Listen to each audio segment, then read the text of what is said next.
Jadi kalau kita ditimpa persoalan, ditimpa masalah, ditimpa kegelisahan, langsung ambil air wudhu, gelarkan sajadah, sholat 2 rakaat, ambil mushaf Quran, kemudian baca.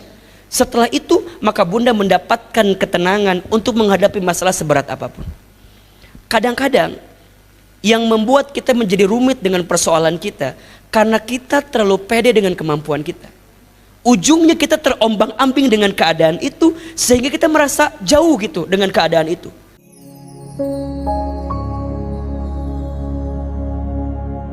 Assalamualaikum warahmatullahi wabarakatuh.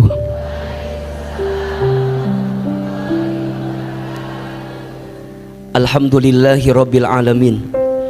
Alhamdulillahilladzi anzala as-sakinata fi qulubil mu'minin liyazdadu imanan ma'a imanihim. Asyhadu an la ilaha illallah wahdahu la syarikalah wa asyhadu anna muhammadan abduhu wa rasuluhu la nabiyya ba'dah. Allahumma salli wa sallim ala rasulillahil karim Sayyidina wa syafi'ina wa maulana Muhammadin sallallahu alaihi wasallam wa ala alihi wa ashabihi wa man tabi'ahum bi ihsanin ila yaumiddin.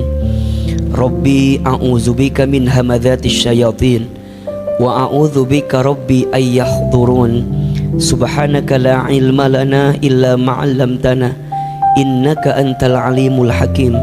La haula wala quwwata illa billahil aliyil azim. Sadaqallahul azim wa sadaqa rasuluhul karim, amma ba'du. Yang sama kita hormati dan kita muliakan pimpinan Majelis Muslimah Andalusia, bunda saya, bunda sayang, Bunda Mirna, dan seluruh keluarga besar Tazkiyah. Tolong aminkan sama-sama, semoga masjid ini, kampus ini, semoga Allah rahmati. Semoga masjid ini, kampus ini Allah berkahi. Dan semua yang terhimpun di dalamnya Allah istiqomahkan dalam kebaikan. Amin ya Rabbal. Bunda, teteh, sayang, apa kabar semuanya?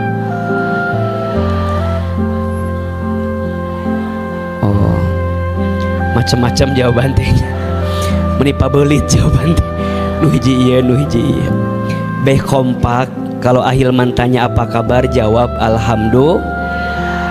Apa kabar semuanya pagi ini? Sehat badannya? Sehat keluarganya? Sehat isi kantongnya? Agak keras barusan jawabannya ya. Bunda, teteh sayang, di luar ada bazar ya, tolong dibeli. Jangan hanya disurvei ya. Kita mah kadang-kadang suka ngeliat-liat nya. Nanya heeh meuli henteu, kadang-kadang sok itu. Niatin ya. Kalau ada bazar teh, niatnya bukan hanya membeli, tapi niatnya untuk mengembangkan usaha umat, betul? Jadi ada kebaikan atau enggak? Ada. Makanya kalau taklim bawa uang.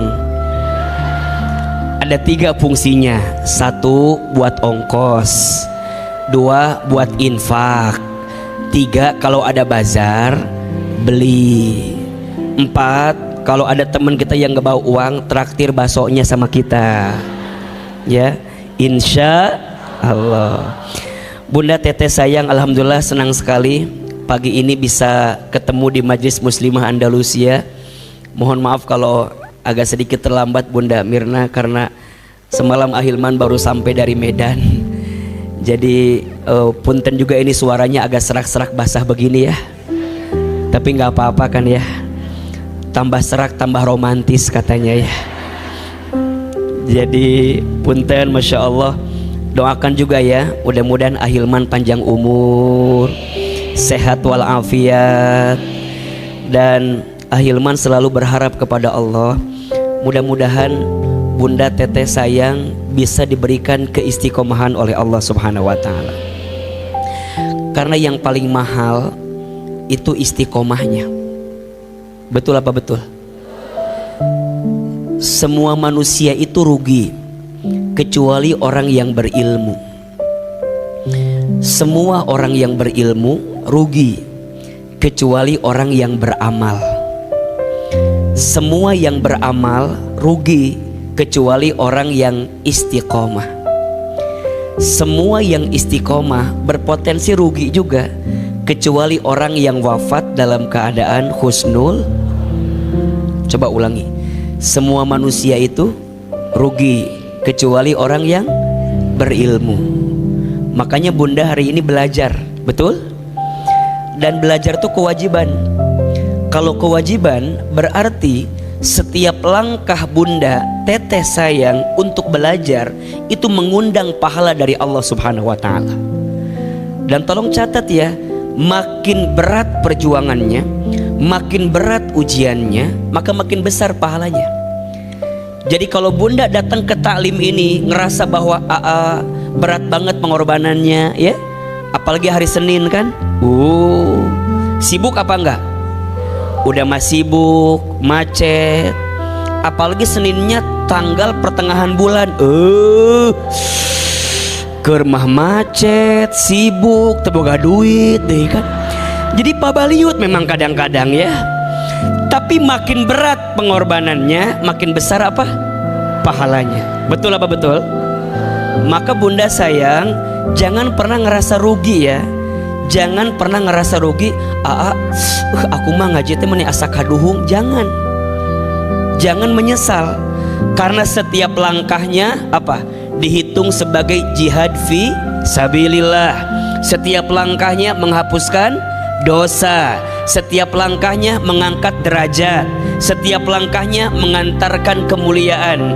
Setiap langkahnya Masya Allah, duduknya menurunkan ketenangan, duduknya mengundang kasih sayang, duduknya berhimpun malaikat, duduknya disebutkan oleh Allah namanya dalam dunia ini. Maka orang yang datang ke majelis ilmu beruntung atau tidak? Beruntung aja, beruntung banget. Cius. Mie apa? Mie ayam, mie ayam. Jadi semua manusia itu rugi kecuali orang yang berilmu. Tapi semua yang berilmu juga bisa rugi kecuali orang yang beramal. Catat ini. Al-ilmu bila amalin kasyajari bila thamarin. Ilmu yang tidak diamalkan seperti pohon yang tidak berbuah. Maka buah dari ilmu itu apa? Amal. Amal apa? Amal yang bisa meningkatkan iman kita kepada Allah. Maka sering Ahilman sampaikan ya, kalau Bunda taklim bukan semata-mata untuk tambah pinter. Kalau hanya tambah pinter, Google lebih pinter dibanding kita, YouTube lebih pinter dibanding kita, betul? Tapi kita itu taklim agar apa Ahilman? Agar meningkat iman kita ke Allah, makin tenang dalam hidup gitu loh. Nggak galau-galau lagi, nggak gelisah lagi ya. Lebih syukur dikasih nikmat, lebih sabar dikasih ujian, lebih ikhlas ketika beramal, lebih ridho ketika ada takdir. Kan itu yang paling penting, betul apa enggak? Karena hari ini mohon maaf ya, tidak ada yang kurang yang Allah berikan. Yang kurang siapa? Kita saja. Makanya kita belajar, kemudian beramal, karena kita banyak kurangnya. Kita kurang apa? Dikasih nikmat, kurang apa? Kurang syukur. Dikasih ujian, kurang sabar. Ketika beramal, kurang ikhlas. Ketika ada takdir, kurang ridho. Kalau dikumpulin, kurang ajar ya. Jadi masalahnya bukan di kehidupan kita, masalahnya di kita. Betul apa betul? Iya apa iya? Makanya kita berilmu, kemudian beramal. Karena selama ini kita banyak kurangnya. Maka mohon maaf ya, kalau ada yang bilang gini, ojo ngaji cie ahli surga gitunya misalnya teh, ulah dibalas cie ahli neraka, ulah. Dan mual bener ya mah bulak balik we terus.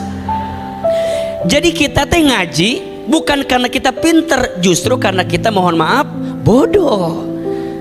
Kita beramal bukan karena kita soleh, justru karena kita kurang solehnya. Betul apa betul? Kita punya masa lalu yang buruk, kita punya aib, kita punya kekurangan. Makanya kita tutupi, karena kita percaya kebaikan yang kita lakukan sekarang bisa menutupi keburukan kita yang masa lalu. Itu yang kata Nabi kan, ittaqillaha haitsuma kunta wa atbi'is sayyi'ata bil hasanati tamhuha. Perhatikan, bertakwalah kalian dimanapun berada, dan ikutkanlah keburukan dengan kebaikan. Niscaya kebaikanmu saat ini menutupi keburukanmu di masa lalu. Jadi kalau bunda dulu, dah aku mah dulu teh kumahanya, aduh gitulah pokoknya teh misalnya ya, jangan putus asa. Selama bunda masih dikasih kehidupan, berarti bunda masih berpotensi mendapatkan kebaikan. Catat status hari Senin itu ya, selama kita masih diberikan kehidupan, berarti masih berpotensi mendapatkan kebaikan. Jadi gimana Ustadz? Ya udah, sibuk saja dengan amal. Tapi ingat, semua yang beramal masih berpotensi rugi, kecuali orang yang istiqomah. Ahilman, apa itu istiqomah? Istiqomah itu artinya istimror, berkelanjutan. Allah itu suka sama perkara yang kecil tapi terus menerus, daripada perkara besar dilakukan sekali-sekali. Benar. Nah hanya istiqomah teh berat, iya, karena pahalanya surga. Kalau ringan pahalanya kipas angin, kulkas satu pintu. Betul apa betul? Istiqomah itu berat, yang ringan istirahat. Catat status hari Selasa itu ya. Jadi ya udah jalanin aja. Sampai kapan Ustadz? Ini yang paling penting. Semua yang istiqomah masih berpotensi rugi, kecuali orang yang wafat dalam keadaan husnul khotimah. Jadi kalau bunda mau istiqomah, salah satu tipsnya adalah perbanyak mengingat tentang pemutus kelezatan, mengingat tentang kematian. Kalau kita nggak lama di dunia ini sebentar kan. Jadi kalau bunda lagi nggak semangat, ingat belum tentu pekan depan bisa ngaji lagi gitu loh. Kalau bunda lagi futur, ingat kita tidak pernah tahu sampai kapan Allah berikan kesempatan usia sama kita kan. Betul apa betul? Maka ada satu doa yang mungkin juga bunda hafal ya doanya. Coba doa ini baca setiap selesai sholat ya, agar hidup kita bisa selamat di atas agamanya Allah, dan pada akhirnya kita wafat dalam keadaan yang baik di hadapan Allah. Tahu nggak doanya? Coba ahilman sekali, bunda sekali ya. Allahumma inna nas'aluka salamatan fid din wa afiyatan fil jasad wa ziyadatan fil ilmi wa barakatan fil rizqi wa taubatan qabla al maut wa rahmatan indal maut wa maghfiratan ba'dal maut. Allahumma hawwin alaina fi sakaratil maut wan najata minan nar wal afwa indal hisab. Perhatikan terjemahannya ya. Allahumma ya Allah, inna sesungguhnya kami, nas'aluka kami bermohon kepadamu, salamatan fiddin, selamat hidup kami di atas agama ini, wa afiatan fil jasad, sehat afiat tubuh kami, wa ziyadatan fil ilmi, bertambah ilmu kami, wa barakatan fil rizki, berkah rizki kami, wa taubatan qoblal maut, diberikan kesempatan bertobat sebelum maut, wa rahmatan indal maut, diberikan kasih sayang ketika maut, wa maghfiratan ba'dal maut, dan ampunan setelah kami maut. Allahumma hawin alaina fi sakaratil maut, ya Allah ringankan sakaratul maut kami. Jadi bunda, teteh sayang, kita itu masih berperang dengan syaitan sampai kita di detak-detik sakaratul maut kita. Dia masih menghembuskan kita agar lisan kita tidak mengucapkan kalimat la ilaha illallah di ujung wafat kita. Maka kita minta, ya Allah, ringankan lisan ini, ringankan lisan ini. Salah satu ikhtiarnya apa? Perbanyak zikir. Jadi kalau bunda zikir, zikir, zikir, zikir, biasa melantunkan kalimat Allah di lisan kita, mudah-mudahan saat wafat tiba nanti lisan kita mengucapkan kalimat apa? La ilaha. Kalaupun tidak, lisan kita mengucapkan kalimat Allah, Allah, Allah, Allah, Allah. Itu sebenarnya perang yang paling besar. Maka bunda biasakan sampai pada akhirnya wan najata minan nar. Ya Allah, sukseskan kami untuk lepas dari siksa api neraka. Wal afwa indal hisab, dan maafkan kami ya Allah ketika di hari dihisab nanti.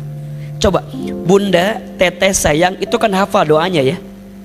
Setiap selesai sholat baca itu ya, karena di antara waktu mustajab untuk berdoa salah satunya doa setiap selesai minimal. Kalau dalam sehari ada 5 yang wajib, berarti kita baca berapa kali? 5 kali. Insya Allah hidup kita selamat ya, tubuh kita sehat afiat, ilmu kita bertambah, rezeki kita berkah, dan mudah-mudahan kita semua nanti wafat dalam keadaan husnul khatimah. Amin ya rabbal. Baik bunda sayang, teteh sayang, hari ini tema kita apa? Hah? Oke, maju dikit ya. Ini nomor siapa ini? Hah? Udah di save belum? Save ya, sok save dulu. Kalau butuh uang WA ke sini ya nanti. Oh, berarti markernya ini ya, apa? Permanen. Ya, nggak apa-apa ya, biar abadi nomor beliau ya. Mau nomor Ahilman apa enggak? Nggak usah ya. Follow aja Instagram saya. Sudah follow belum? Ya, Ahilman Fauzi ya, yang ada centang birunya. Baik, baik bunda sayang, kita langsung percepat ya ke tema kita hari ini. Bunda sayang perhatikan, di antara ciri hidup ya, di antara ciri hidup kita di dunia pasti ketemu dengan yang namanya apa? Masalah. Ad-dunya'u makanul musibah. Dunia ini tempatnya apa? Masalah atau musibah. Masalah. Oke. Dalam konteks bahasa kita disebut masalah. Mungkin kalau dalam konteks bahasa Al-Quran nanti ketemu ada yang namanya bala, ujian, atau yang namanya musibah ya. Ada yang namanya ujian atau musibah ya. Anggap saja kedua hal ini adalah sesuatu yang akan datang dalam kehidupan kita. Dan memang hidup ini ujian. Alladzi khalaqal mauta wal hayata liyabluwakum ayyukum ahsanu amala wa huwal azizul ghafur. Dialah Allah yang menciptakan kehidupan dan kematian. Sebagai apa? Sebagai ujian. Lihat. Jadi apapun yang ada dalam hidup itu namanya ujian. Sehat, ujian. Sakit, ujian. Kaya, ujian. Miskin. Punya suami yang soleh, punya suami yang kurang soleh, musibah itu ya. Punya suami ganteng, punya suami abstrak, kurang ganteng maksudnya. Jadi kalau dagang untung ujian, kalau dagangnya rugi, Kalau jabatannya naik, ujian. Kalau jabatannya stuck di situ, jadi everything, setiap apapun dalam hidup kita adalah ujian. Apa yang ingin Allah lihat dari ujian? Lanjut ayatnya. Ayyukum ahsanu amala. Yang Allah ingin lihat siapa yang paling baik amalnya. Tuh poinnya itu. Jadi Allah tidak melihat apa masalahnya, apa ujiannya, tapi yang Allah lihat siapa yang paling baik amal dan sikapnya ketika mendapatkan ujian itu. Betul apa betul? Iya apa iya? Jadi bunda gak akan bisa ngomong gini, Hilman, kenapa ya aku tidak diuji? Kenapa ya aku tidak dikasih masalah? Berarti memang takdirnya ujian itu datang ke kita. Betul apa betul? Maka mohon maaf ya, bagi teman-teman, bagi bunda, teteh sayang yang masih suka menyalahkan masalah, mulai hari ini berubah. Karena begini, bunda, kalau ikut ujian hasilnya tidak lulus, kira-kira yang salah soalnya atau jawabannya? Ingat ya, soal nggak mungkin salah, yang salah pasti apa? Jawaban. Setuju? Baik, sampai titik ini pahami dulu, yang namanya hidup pasti ketemu sama apa? Masalah. Kalau bunda nggak mau punya masalah, jangan, alias makanya Hilman ini lihat wajahnya hampir sama semua, kelihatan wajah banyak masalah. Dan jangan tersinggung, karena itu ciri kehidupan apa? Dunia. Ya, jelas sampai di sini? Baik. Nah, ujian itu atau masalah itu nanti dibagi 3 tingkatan. Dibagi berapa? 3 tingkatan. Ini catat dulu ya. Tadi di sini surat Al-Muluk ayat 2. Biar ada landasannya begitu. Nanti kalau bunda bicara ujian, bicara musibah, bicara masalah, itu dibagi 3 tingkatannya. Dibagi berapa? Keterangannya coba dibuka. Quran surat Al-Baqarah ayat 214. Quran surat kedua ayat 214. Yang menunjukkan bahwa ujian itu dibagi dalam 3 tingkatan. Coba bunda buka suratnya. Surat apa? Al-Baqarah ayat berapa? 214. A'udzubillahi minasyaitonirrajim. Bismillahirrahmanirrahim. Am hasibtum, apakah kamu mengira, an tadkhulul jannata, bahwa kamu akan masuk surga, walamma ya'tikum, padahal belum datang kepada kamu, mathalul ladzina khalau min qablikum, sesuatu yang pernah dialami oleh orang-orang yang sebelum kamu sekalian. Perhatikan, apakah kamu mengira akan masuk surga padahal kamu belum mendapatkan sesuatu yang pernah dialami oleh orang-orang sebelum kamu sekalian?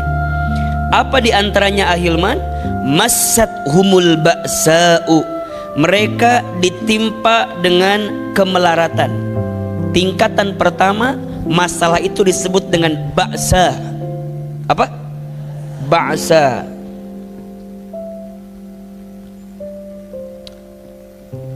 Apa itu ba'sa? Masalah yang ringan atau ujian yang ringan.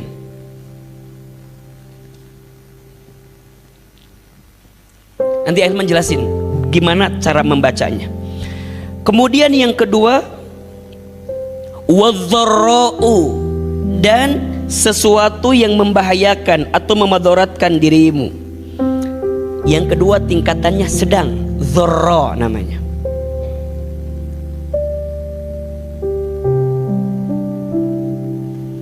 Ujian yang sifatnya sedang. Oke. Yang ketiga, wazulzilu, dan engkau mendapatkan sesuatu yang menggoncang secara keseluruhan. Jadi tingkatannya paling tinggi, paling berat. Zulzilu. Zulzilu, berat. Lihat, dalam hidup kita akan ketemu tingkatan ujian, 3 tingkatan masalah. 1, ada yang disebut dengan al-ba'sa, ujian yang apa? Ringan. 2, ada yang disebut dengan az-dharra, ujian yang sedang. Yang ketiga, ada yang disebut dengan zulzilu, tingkatan yang berat. Oke, apa bedanya?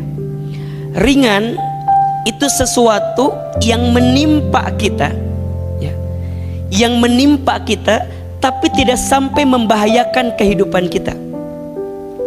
Saya ulangi, masalah yang menimpa kita tapi tidak sampai memadorotkan kita, tidak sampai membahayakan. Contoh, Bunda punya pasangan yang beda keinginan sama kita. Kita pengen pecel lele, dia pengen pecel ayam.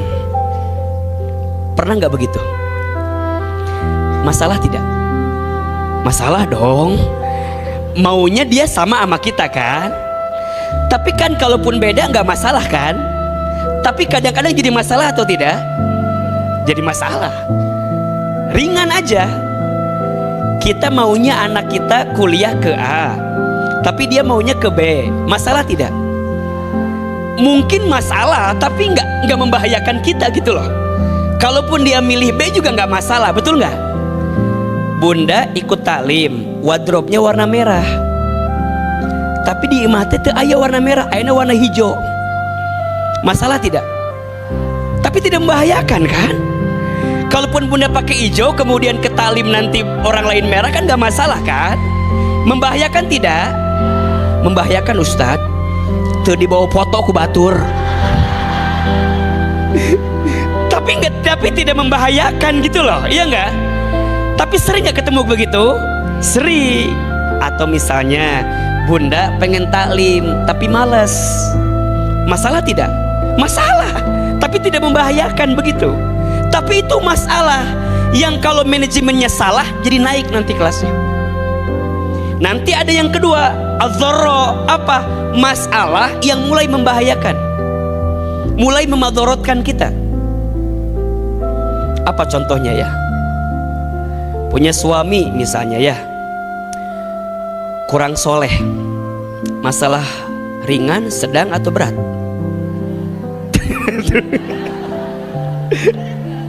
Ya bisa jadi berat lah ya.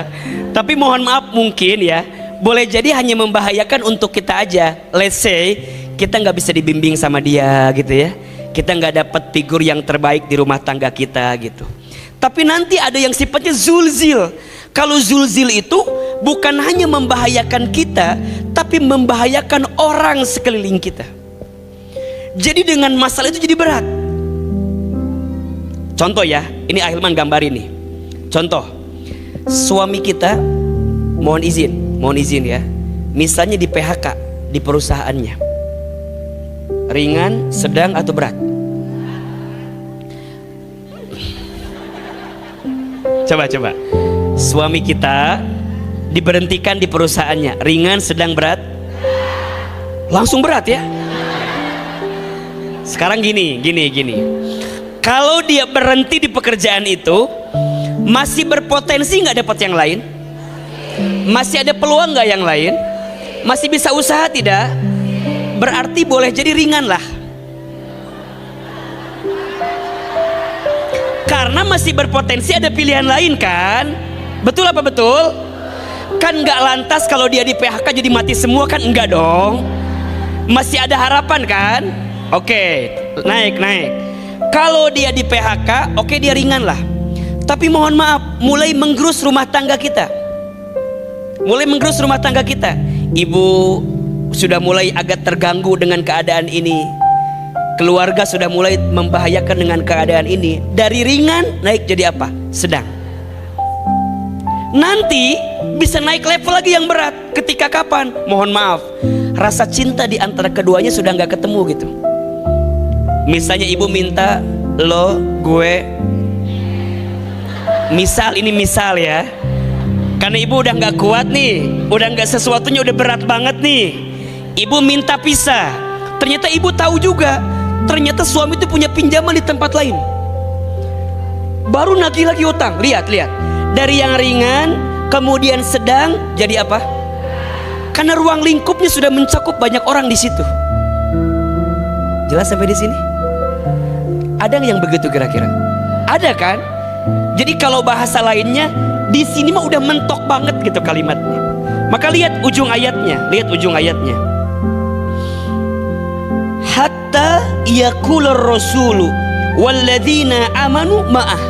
Sampai diibaratkan baginda Nabi beserta orang-orang beriman ketika itu. Jadi ketika diuji dengan bahasa dharra zulzil sampai tingkat tinggi, dia mengatakan kalimat ini, mata nasrullah, kapan pertolongan Allah itu datang. Jadi sampai mentoknya itu, sampai Bunda ngomong gini, ya Allah, hamba teh udah gak ngerti lagi harus apa lagi gitu. Nah kalau udah keluar kalimat itu berarti udah zulzil. Tapi kalau masih bisa hahaha, masih bisa Ustaz, berarti masih apa? Masih ba'asalah, atau mungkin dzarra lah. Kalau sudah zulzilu, sudah mentok, kanan mentok, kiri mentok, depan mentok, belakang mentok, atas mentok, bawah mentok. Ada yang nggak begitu? Sampai bingung, Ustadz harus gimana lagi? Nah kalau sudah di titik itu, lihat ujung ayatnya, ala inna nasrallahi qarib. Ingatlah pertolongan Allah sedang atau tengah dekat dalam hidup kita. Poinnya begini. Bunda lihat ujung ayat, awal ayatnya. Di situ Allah sampaikan, apakah kamu mengira akan masuk surga? Berarti kalau ujian kita besar, kalau ujian kita berat, berarti kita punya potensi untuk mendapatkan surga terbaik di hadapan Allah Subhanahu wa Ta'ala. Makanya kalau dikasih ujian itu sebenarnya baik atau tidak? Baik. Coba saya ingin merubah mindset kita gitu ya dalam hidup ini. Hidup ini ujian. Kita nggak akan bisa lepas dari yang namanya ujian. Berarti rumusnya AA, makin berat ujiannya, makin besar potensi surganya bagi kita. Betul? Ujian dibagi dalam 3 tingkatan. Ada yang ringan, ada yang sedang, ada yang besar. Makin besar ujiannya, maka makin besar pahalanya. Sama dengan tadi konsepnya. Berarti sekarang Ahilman, bagaimana agar kita mendapatkan pertolongan Allah tadi gitu? Kan itu yang kita harapkan. Maka catat ini baik-baik. Kalau Bunda diuji dalam hidup, kalau Bunda dikasih masalah begitu dalam hidup, maka ada 2 tujuannya. 1, Allah sedang ingin menghapuskan dosa-dosamu.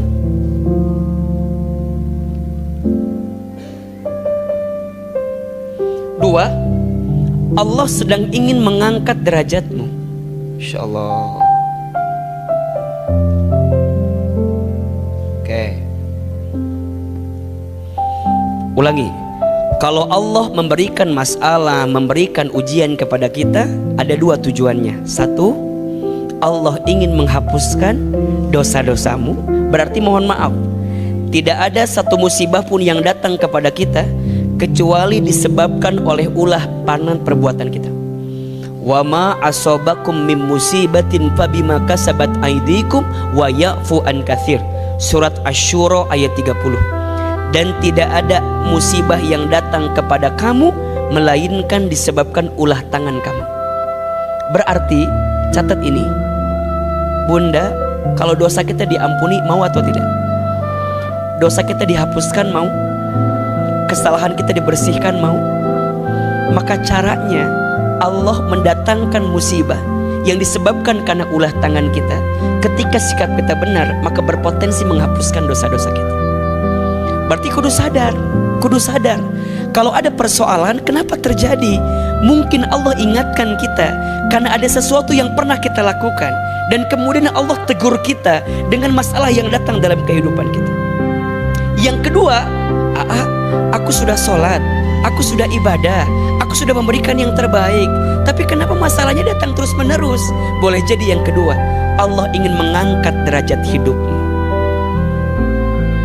Mungkin dalam kacamata dunia kita tidak terima dengan keadaan itu, tapi dalam kacamata akhirat Allah sedang menjanjikan kebaikan untuk kita. Dan itu baik atau tidak? Dan ingat ya, ini fokusnya bukan untuk orang lain, tapi untuk kita.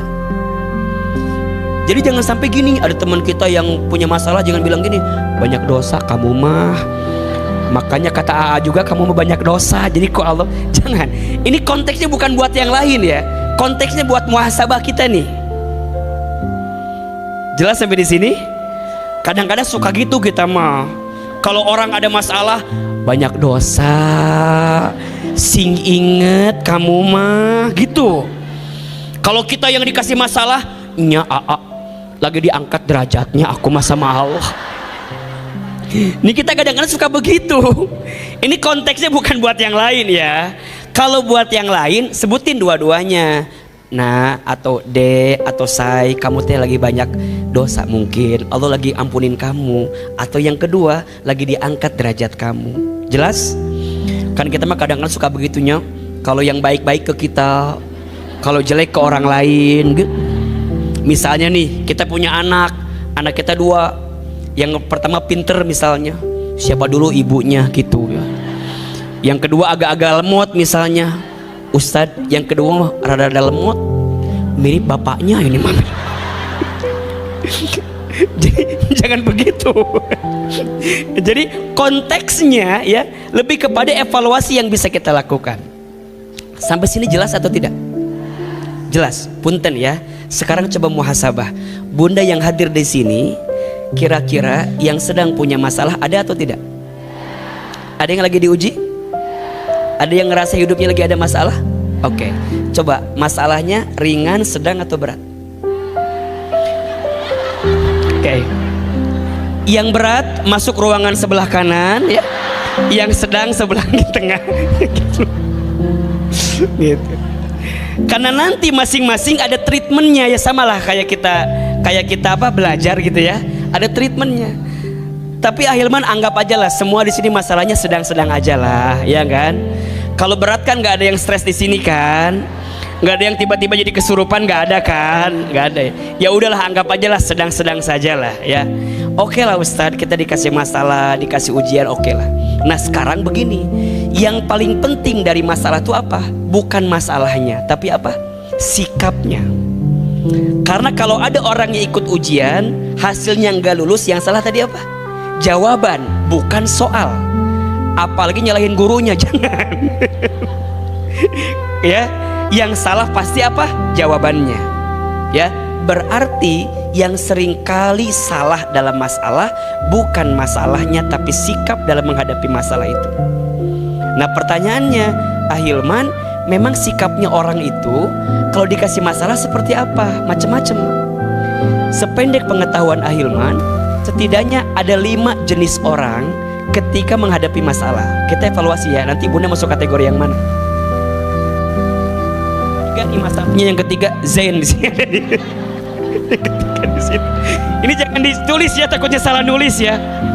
Masalah ringan, sedang, berat. Yang paling berat masalah Zen namanya. Jangan, ini nggak bisa dihapus ini jadinya. Jadi salah fokus, jadi kayak namanya masalah.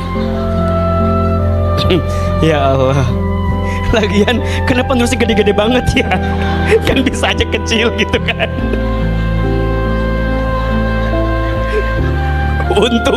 Untung sabornya untuk Sukyoto kosong ketutupan semua.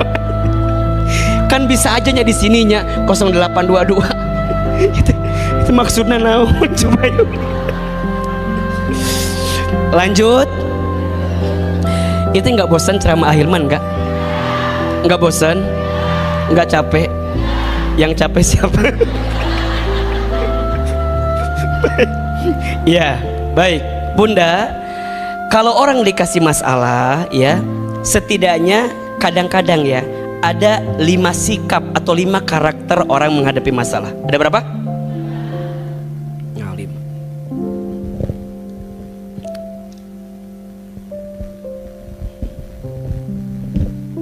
Ada berapa? Ih, kok habis semua ini teh?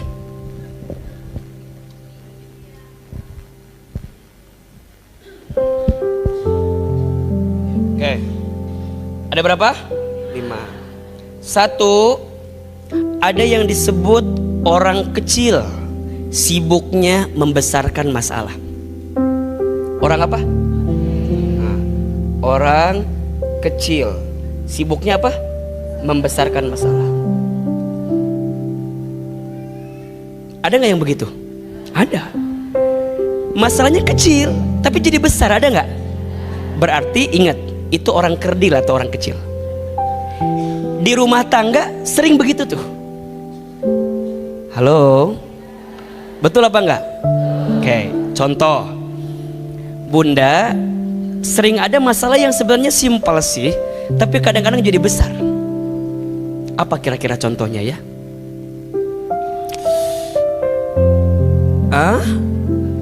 Oke, ya tadi tuh suami kita pengennya ke botani, kita pengennya ke Cibinong City Mall. Berantem, kata suaminya botani, kata kita CCM. Botani, CCM, kata anaknya Ayon. Kecil nggak sebenarnya, tapi jadi besar nggak? Bunda di mobil gara-gara itu jadi debat nggak? Jadi bad mood nggak? Kehel kan?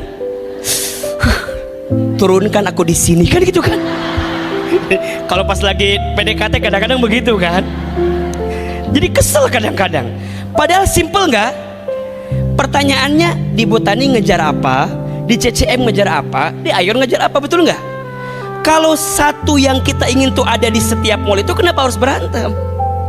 Ketemu sebenarnya.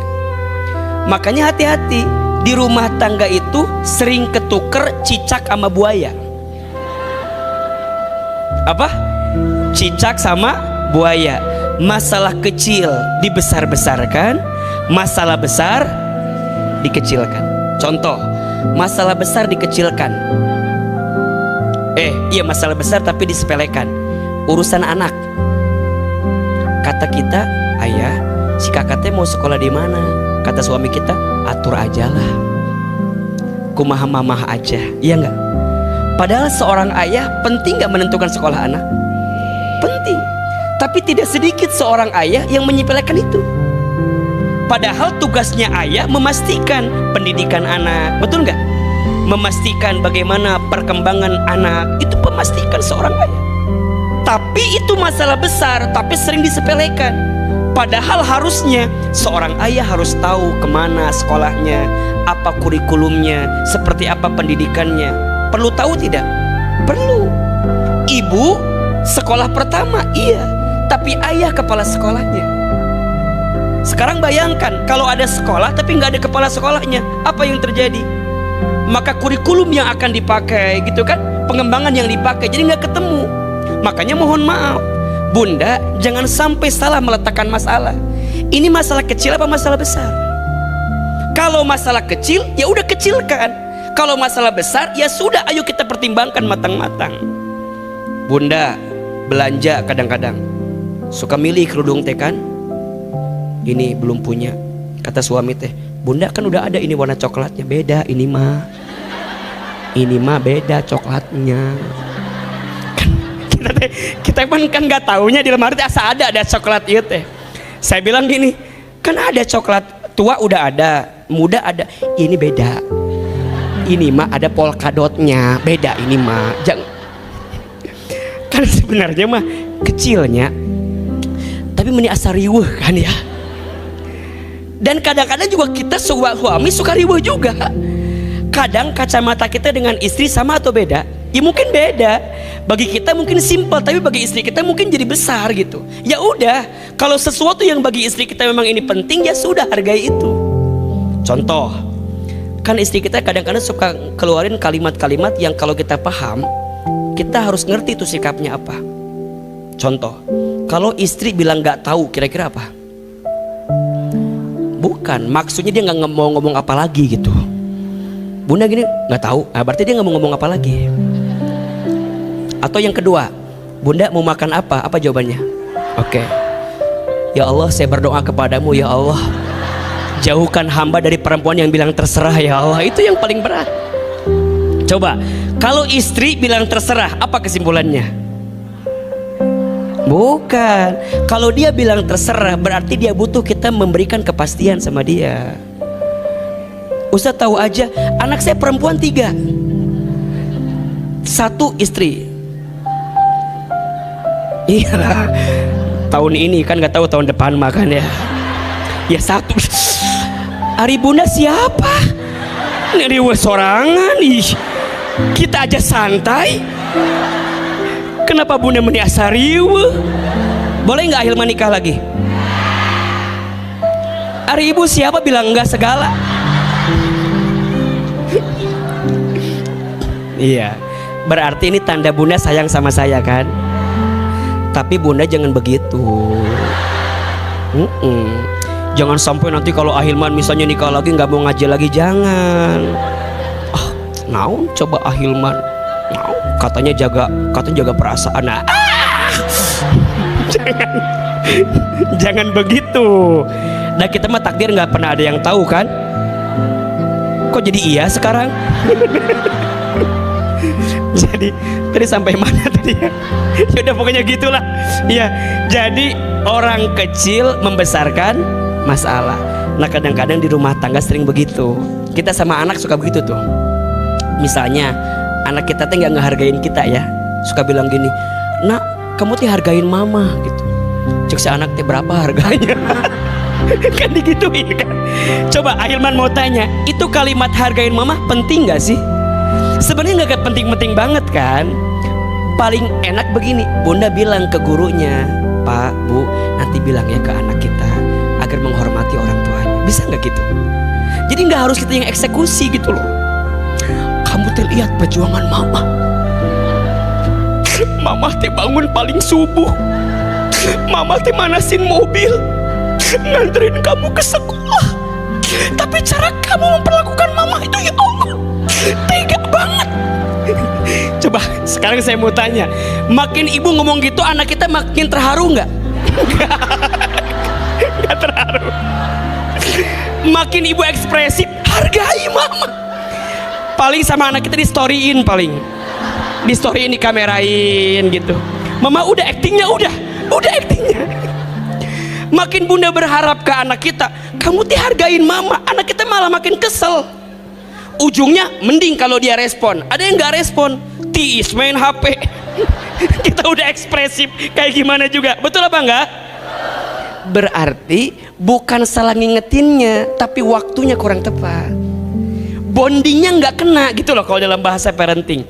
Jadi bunda langsung ayah masalah kesel hari itu di mobil lagi ngomongnya. Anak kita pulang sekolah, pulangnya sore lagi. Udah ngomong apa sih? Bingung buat dia. Berarti gimana? Udah kalau bunda begini, bondingnya kuatin lagi. Nanti ketemu di titik dia mau tidur, diusapin kepalanya. Nah, kamu tuh tadi begini, mama tuh sakit hati, tahu nggak sih? Dia lagi itu sudah mulai turun kan tensinya kan? Oh mama sakit hati ya, maafin aku ya. Ujungnya gitu tuh. Makanya kalau acting jangan pas-pasan, kudu total gitu loh. Kalau mau nangis ya nangis gitu loh. Kamu teh gitu tuh. Kalau bunda nggak ketemu waktunya, dibalikin sama anak kita, hargain mama, berapa harganya? Kadang-kadang kita tuh suka ya masalah kecil dibesar-besarkan. Bukan salah masalahnya, tapi salah apa? Kitanya, sikap kitanya. Contoh, bunda ketemu sama teman mau cerita sama kita. Coba saya mau tanya, kalau teman kita mau cerita, yang dia butuhkan apa pertama kali?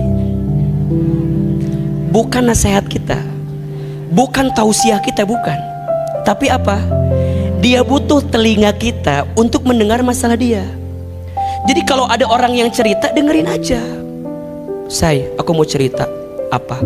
Begini-begini. Kamu juga dengerin. Allah Subhanahu wa Ta'ala berfirman. Dia baru mulai cerita, coba. Baru mulai cerita. Aku punya suami. Suami aku begini. Dia bilang, kamu dengerin ya. Dalam surat An-Nisa ayat 24. Ar-rijalu qawwamuna 'alan nisa. Fasolihatu qanitatu. Pertanyaan saya, dia lagi ada masalah, kita kayak begitu, Kira-kira dia marah gak sama kita? Besti, lu mah gak ngerti perasaan saya. Ujungnya apa? Yang tadinya mau cerita, karena kita responnya salah, jadi ngambek kan? Ujungnya diblok, jadi musuhan sama kita. Kamu gak ngerti perasaan saya. Kan gua mau cerita, ya kan gua mau nasihatin lu. Gua gak butuh nasihat lu, gua butuhnya lu dengerin dulu masalah gua. Bahkan yang Ahilman tahu ya, perempuan itu kadang-kadang dia cerita masalahnya sendiri, jawab sendiri. Jadi sebenarnya ujungnya dia juga yang jawab kadang-kadang. Coba aja Bunda perhatiin. Satu kali saya pernah tuh ketemu kan, datang orang, mau cerita panjang. Aku tuh sama rumah tangga aku begini. Saya dengerin dia. Oh iya, terus gimana? Iya begitu. Terus abis beres ngomong gini, kan harusnya aku tuh lebih sabar ya ayah ya. Aku tuh lebih tenang ya, lebih terbuka ya ayah, lebih ridho aku tuh ya, kan ini kok juga dari Allah ya ayah.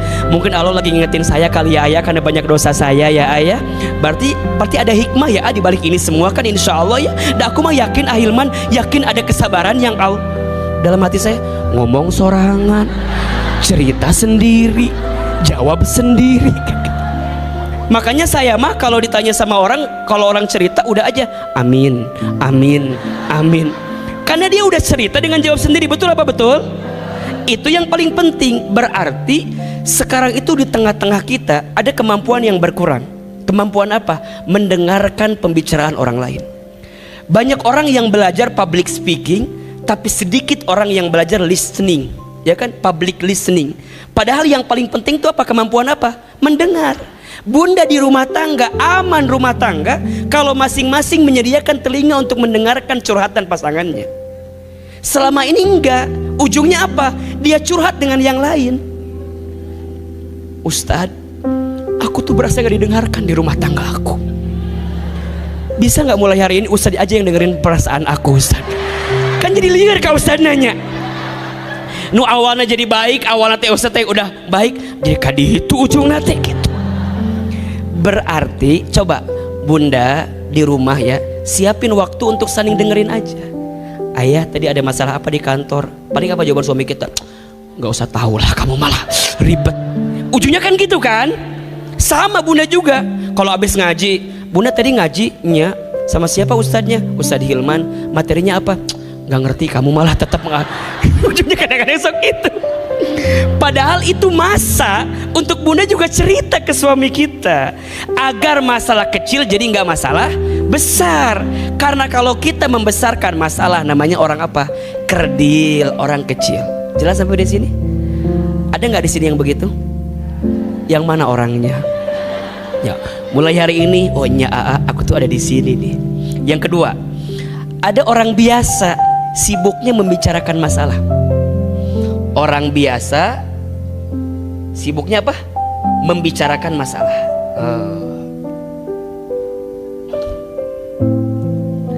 Masalah itu ketika dibicarakan dan jika tidak tepat kepada siapa kita bicara, bukan jadi kecil tapi jadi bala besar. Betul nggak? Makanya hati-hati. Mohon izin ya, kan suka ada ya teman kita kalau mau ketemu sama kita bawaannya apa? Pengen apa? Pengen cerita. Bunda ketemu sama teman yang punya masalah, Bunda nggak punya masalah, kebawa masalah nggak? Kebawa kan? Kita teh nggak ada masalah, tapi teman kita ngomongin apa? Masalah. Kita sampai ke rumah bilang sama suami kita, ayah, apa? Tahu nggak teman Bunda siapa? Cetuti. Emang kenapa Cetuti teh? Cerita nih. Lihat. Teman Bunda siapa tadi namanya? Cetuti. Cerita masalah sama kita. Ini masalah siapa sebenarnya? Cetuti kan? Bunda cerita ke suami Bunda ngomongin masalah siapa? Kata suami, jadi kita yang repot ya. Perasaan masalah siapa ini? Cetuti. Lihat ini. Dengan siapa kita berteman, maka energi teman itu akan nular ke kita. Bunda ketemu sama orang yang masalahnya meni banyak pisan. Kita tuh nggak ada masalah. Lihat wajah dia ada masalah jadi kebawa masalah kan. Jadi orang nulieur kiyeunya. Perasaan tadi ngaji mah asa nggak ada masalah.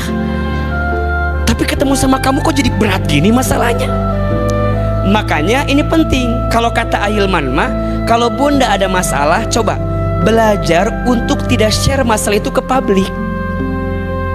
Kenapa sih suka nggak tahan gitu kalau nggak share teh meni hayang nggak share we. Dan mohon maaf, ini juga kritik buat kita semua ya. Kalau bunda share status di sosmed, share yang baik-baik. Kita mah kadang-kadang status teh meni masya Allah. ZZZ ngantuk. Naon coba status teh ZZZ ngantuk. Ada nggak yang begitu kira-kira? Kita teh kan baca kan ZZ tunuh. Naon sih? Ada yang begitu, ada yang begini. Kadang-kadang ya tulisannya teh SS lapar. Ada yang gitu. Kita dalam hati mikir gini, naon sih ngirimkan lapar hayang dikirim GoFood. Naon sih? Yang jelas atuh. Yang lucu begini, ada yang lucu begini. Gambarnya hitam. Tiba-tiba di bawah tulisan gini, buat yang ngerti aja. kita teh kan baca ya. Si Besti itu kunaon ieu teh nya. Jadi pertanyaan teh kira-kira. Jadi pertanyaan dong. Kita WA deng ke dia kan. Say, ada masalah apa? Cerita atuh gitu kan. Dia nggak ngejawab. Dia bikin lagi status yang baru. Fokus kepada yang mencintaimu. Jangan fokus kepada yang membencimu. Itu kan firasat kan. Seakan-akan ada apa-apa kan. Takutnya kita yang kesinggung, takutnya kita yang salah. Nanya lagi, atuh saya cerita jangan didiamin kayak gini. Aku juga jadi kepikiran kamu kayak gimana kan gitu kan. Dia bikin lagi status, makasih buat yang ngertiin aku gitu. Kita teh jadi macam status dia terus menerus. Coba sekarang saya mau tanya, kita nggak ada masalah, baca dia begitu, jadi kepikiran nggak? Hati-hati, berarti itu orang biasa, sibuk membicarakan masalah. Ada nggak yang begitu? Ada. Hari Sabtu nih, hari Sabtu bikin status at home alone, di rumah sendiri aja gitu kan. Naon sih, hayang diajak healing, pengen diajak jalan-jalan gitu kadang-kadang kita mah. Jadi ternyata berteman dengan siapa menular dengan kita. Kalau berteman dengan orang yang suka ngomongin masalah, ke bawah masalah nggak? Ke bawah. Saya waktu dulu masih kerja ya, ada tuh awal bulan ada yang cerita bayar SPP anak sekolah, tengah bulan cicilan motor, akhir bulan cicilan rumahnya dia. Pertanyaan saya, kalau cerita itu ke orang, orang bayarin apa enggak? Terus kenal diceritakan segala tuh. Hanya biar semua orang tahu kalau kita punya hutang. Coba belajar untuk menahan itu. Agar apa? Agar kita tidak masuk orang biasa. Boleh nggak kita cerita masalah sama orang? Boleh. Apa panduan Quran? Fas'alu ahli dzikri in kuntum la ta'lamun. Ceritalah kepada orang yang dia ahli zikir, ahli ilmu, dia mengerti masalahnya. Jangan sembarang orang, apalagi sosmed. Ingat ya, jangan sibuk menceritakan tentang dirimu kepada orang lain. Karena yang mencintaimu tidak butuh itu, dan yang membencimu tidak percaya dengan itu. Status hari Rabu itu ya. Ulah jangan dikit-dikit status, jangan dikit-dikit share, jangan. Ya, kalau ngaji begini boleh nggak di storyin? Boleh. Alhamdulillah bisa ngaji gitu. Share kebaikannya, poin-poinnya gitu. Bukan yang komentar lain, bukan. Cuma kadang-kadang ngaji teh, alhamdulillah bisa ngaji sama Ahilman. Meni tambah glowing wise ya ate. Terpenting. Buat orang apa coba? Manfaatnya apa itu buat orang lain? Ada yang baru ketemu misalnya ya, baru ketemu, alhamdulillah bisa ngaji sama Ahilman. Ya Allah, biasa lihat di TikTok, sekarang langsung lihat lebih ganteng daripada di video ya. Buat apa dia terpenting coba? Share nih, ujian dibagi 3, suratnya ini, itu lebih penting.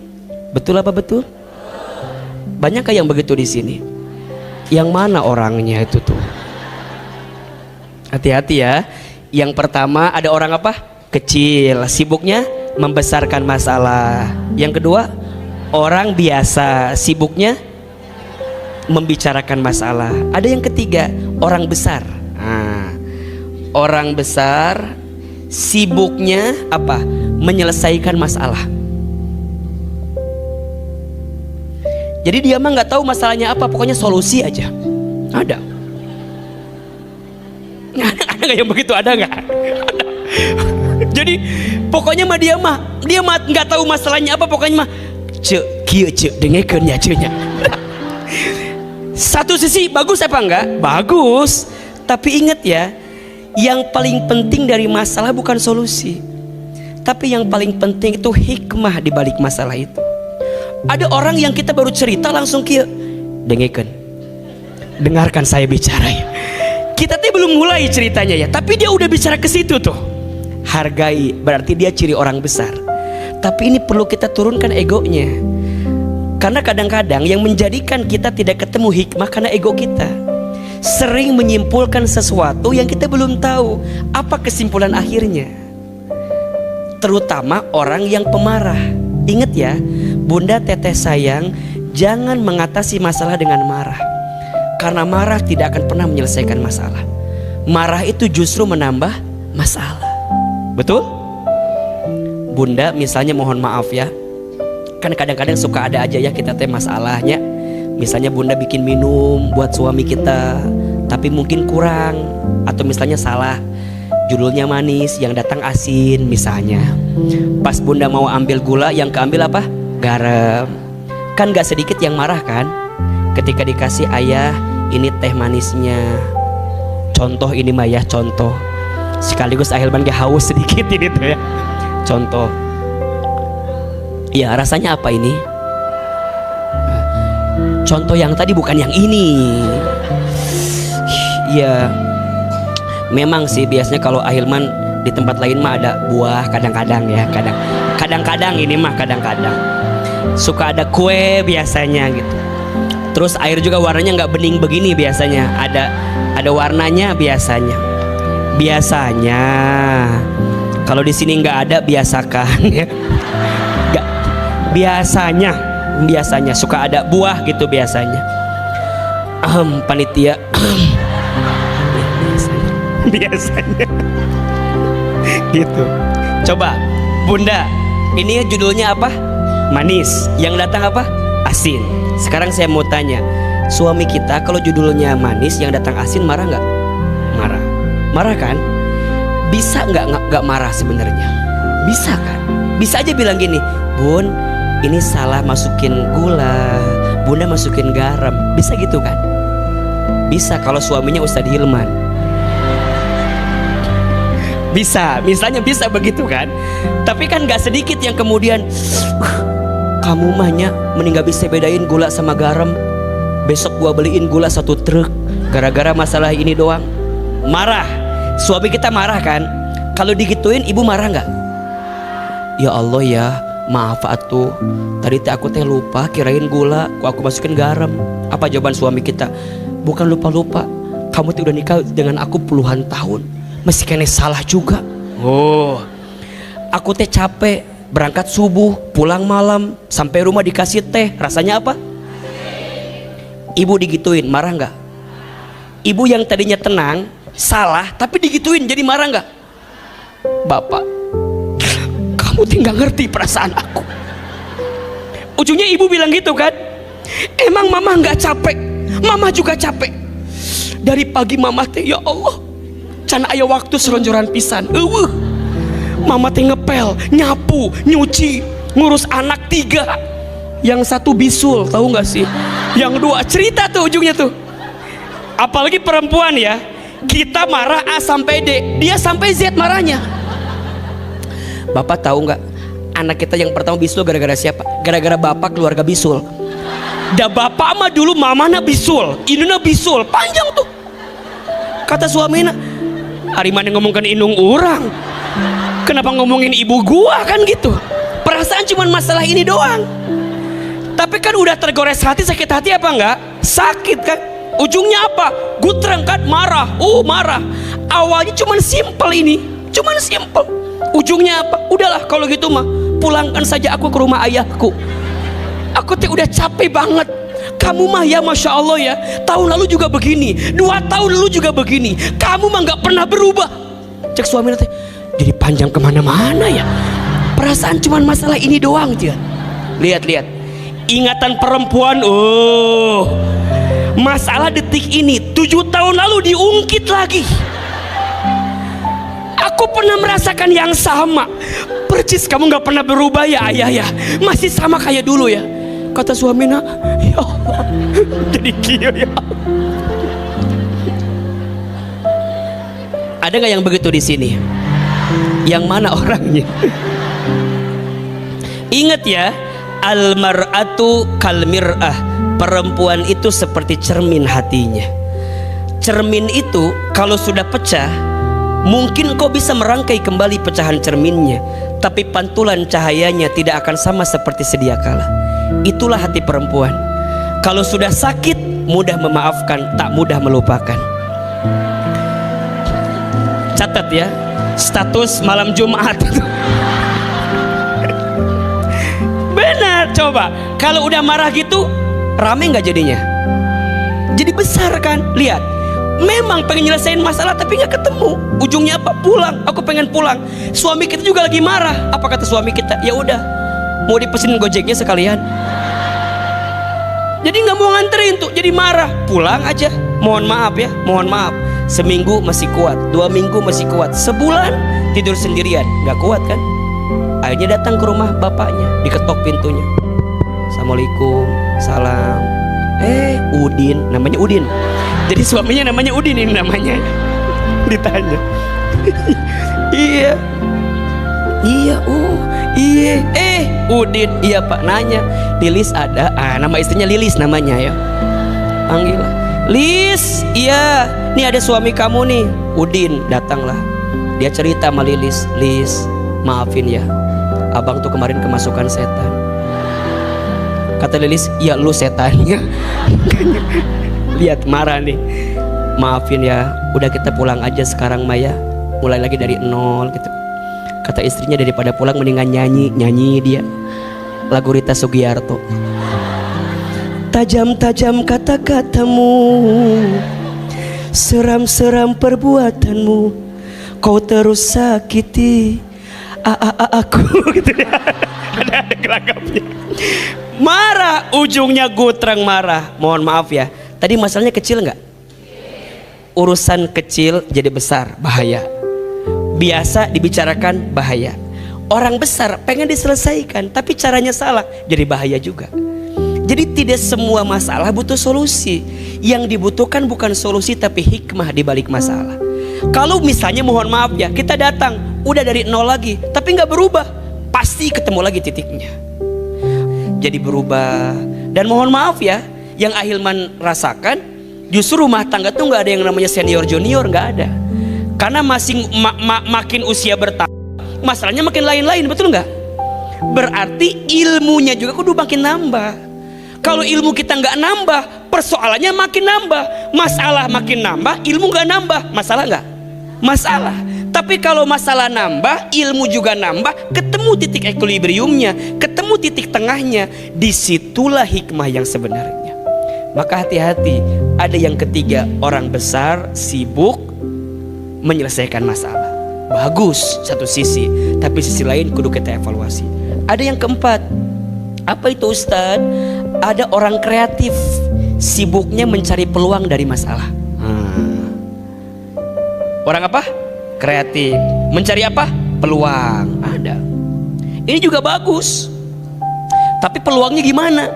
Ada yang peluang negatif, ada yang peluang positif. Ada yang peluang negatif begini. Bunda lagi ada masalah sama suami.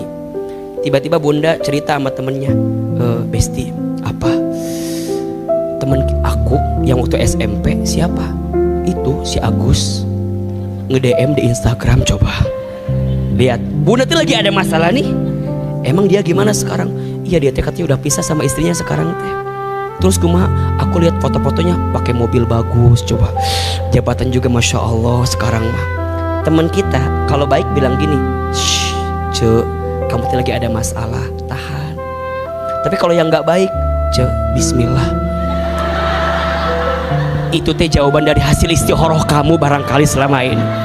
Itu teh jawaban doa-doa kamu, dan aku mah yakin mungkin ini cara Allah menjawab masalah-masalah kamu.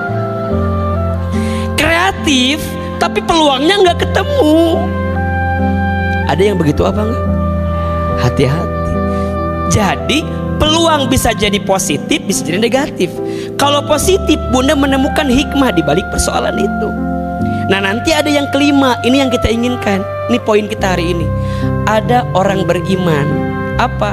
Naik derajat dengan masalah. Apa? Ada orang beriman naik derajat dengan masalah. Gimana cara naik derajatnya? Ketika ditimpa masalah, membuat dia semakin dekat dengan Allah. Itulah orang yang disebut masalah menjadi berkah. Gitu. Jadi berkah itu apa, Ustadz? Ziyadatul khair, bertambahnya kebaikan. Jadi kalau Bunda ingin berkah di balik masalah, jadikan masalah sebagai titik poin agar kita meningkatkan iman kita kepada Allah. Coba dibuka surat Al-A'raf ayat 96. Surat apa? Al-A'raf ayat berapa? 96. Surat ke-7 ayat 96. Ini rumus kalau Bunda ingin hidupnya berkah.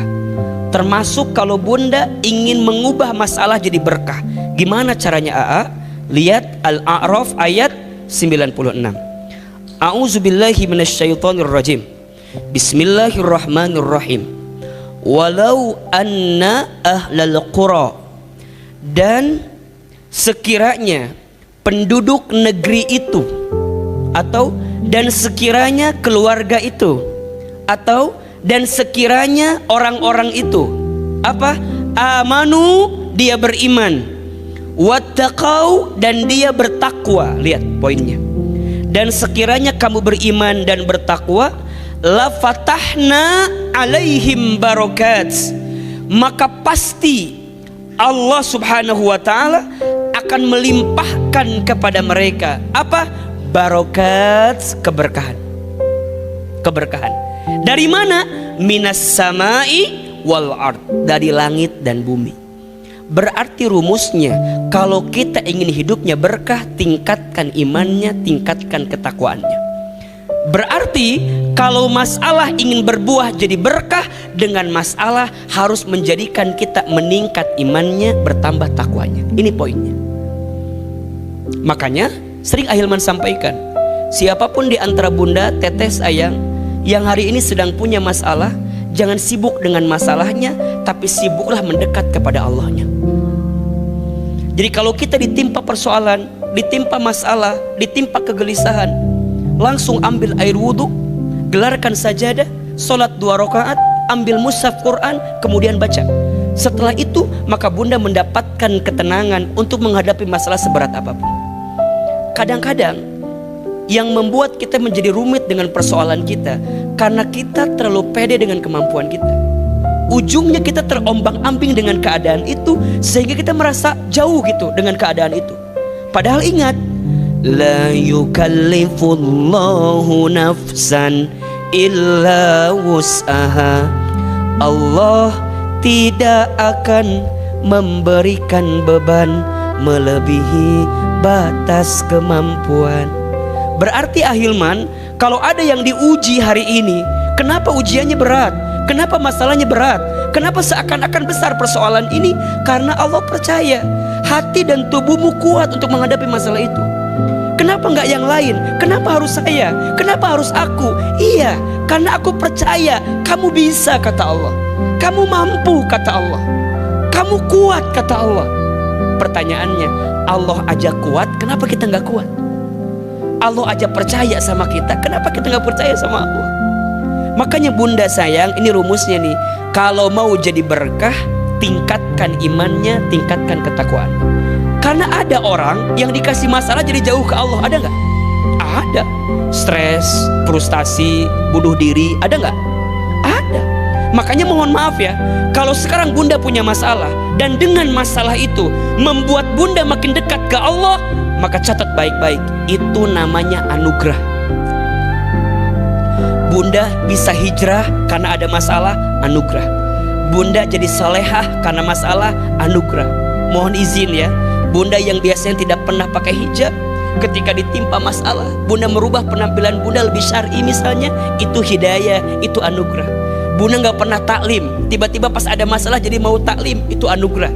Bunda nggak pernah tahajud, tiba-tiba bunda jadi tahajud ketika ada masalah, itu anugerah, itu berkah, anugerah, berkah. Jaga itu, jangan sampai ketika nanti masalahnya hilang, bunda balik lagi, jangan. Justru makin kuat, makin kuat, makin kuat, makin kuat.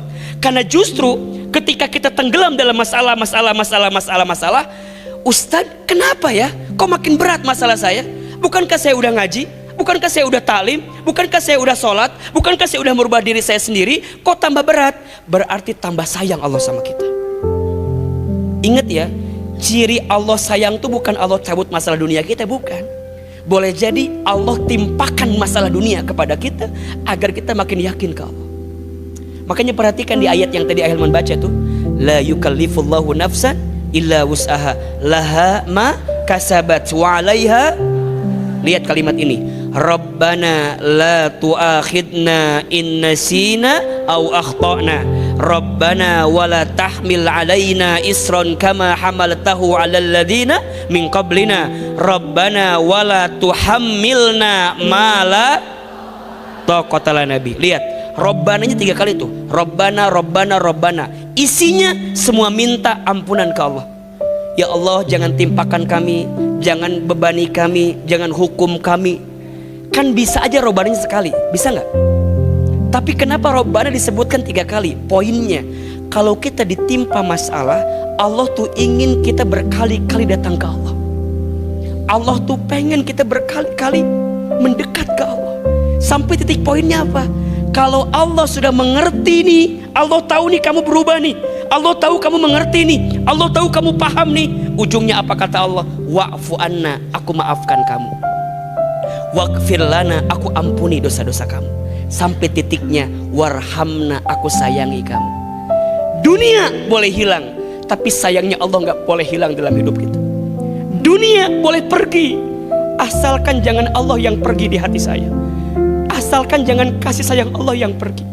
Makanya bunda, ada titik di mana kita ngomong begini, ya Allah, hamba ridha dengan semua ketentuanmu, ambil aja semuanya, tapi jangan engkau ambil kasih sayangmu kepada kami. Maka bunda nih, di antara ciri Allah mencintai hambanya bukan memberikan dunia, tapi Allah menitipkan pesan cinta kepada hamba itu untuk makin cinta dengan Allah subhanahu wa ta'ala. Bisa nangis di sepertiga malam, nikmat bukan? Bisa sujud lebih lama, nikmat bukan? Bisa doa panjang, nikmat tidak? Bisa nangis ketika berdoa, nikmat atau tidak? Bisa taklim bersabar seperti ini, nikmat atau tidak? Mohon izin ya, mungkin ada di antara bunda yang ngerasa bahwa kenapa aku ada di sini sekarang ya? Ada di titik ini, padahal dulu nggak pernah tahu tuh ngaji kayak gimana, taklim gimana, kajian nggak mau. Sekarang Ustaz jadi kecanduan banget ngaji. Satu kali datang ke sini nggak ada pengajian, saking luar biasanya gitu loh. Ada nih jamaah, mohon izin ya, setiap Ahilman ngisi orang itu pasti ada nggak? Dimanapun dikejar, kalau sudah titiknya ketemu nggak titiknya? Di mana? Di situ, di sini, di situ, di sini. Kadang-kadang mikir gini, aku teh kunaonnya meni asa cinta pisan ke Ahilman teh, meni asa datang deui ngaji tuh datang lagi. Ingat ya, bukan karena Ahilman, tapi bunda dititipkan cintanya oleh siapa? Yang melembutkan hati kita siapa? Allah. Makanya kalau ada yang bilang, sekarang jamaahnya ya Masya Allah tambah banyak, bukan hebatnya saya, tapi Allah melembutkan hati bunda. Wasilahnya mungkin oleh kita, tapi tetap berarti bunda yang diinginkan oleh Allah mendapatkan kasih sayang dari masalah yang kita punya. Makanya kalau ada masalah, datang ke taklim. Kalau ada masalah, mendekat ke Allah, karena itu titik di mana bunda bisa mendapatkan keberkahan. Tingkatkan iman, tingkatkan ketakwaan. Nah, apa sikapnya Ahilman? Kalau dikasih masalah agar bisa meningkatkan keberkahan, maka nanti bunda ketemu titiknya, namanya 3M. Apa? Sikapnya 3M. Yang pertama menerima, yang kedua menyadari, yang ketiga mendekat. Saya ulangi, kalau dikasih masalah, sikap yang pertama apa? menerima. Sikap yang kedua, menyadari. Sikap yang ketiga, mendekat. Coba ulangi. Menerima, tangannya begini. Menerima. 1, 2, 3. Lebih keras suaranya. Yang kedua, menyadari. Lebih keras. Menyadari. Yang ketiga, mendekat. 1, 2, 3. Mendekat. Kalau dikasih masalah, sikap yang pertama apa? Menerima. Yang kedua, menyadari. Yang ketiga, mendekat. Bagaimana caranya untuk bisa nerima masalah? Gimana caranya untuk sadar dengan masalah? Gimana caranya mendekat kepada Allah dengan masalah kita? Insya Allah kita akan bahas di episode yang akan datang.